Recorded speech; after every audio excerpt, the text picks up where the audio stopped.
More than 100 CEOs from around the country, really around the world, gathered here in Washington this week for the Wall Street Journal's annual CEO Council meeting. They heard from a lot of people in the power structure in Washington, particularly about the new power structure that's emerged since the election when Republicans will take full control of Congress. One of those people was Senate Majority Leader to be Mitch McConnell, who talked about his relationship with President Obama. He said it's not a bad relationship, but you could kind of tell, particularly when he talked about the president's reaction to this fall's election, that not all is perfect in that relationship. Here's what Senator McConnell had to say.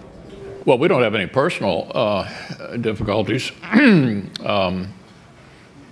fact, I've negotiated, but some would argue the only bipartisan agreements that we've had with this administration have all been done by the Vice President and myself. And of course, the Vice President was not a free agent. He was allowed to do so by the President. The 2-year extension of the Bush tax cuts in December 2010, the Budget Control Act in August of 2011, the fiscal cliff deal in New Year's Eve of 2012 were all bipartisan negotiations. So I don't have any fundamental problem with negotiating with the other side, and we don't have any personal problems. There is, however, a deep philosophical difference. I mean, if you look at the way the President's reacted to what could only be described as a butt-kicking election, you know, maybe you could explain away us winning red states with Senate races. How do you explain the governor of Maryland, the governor of Massachusetts, the governor of Illinois?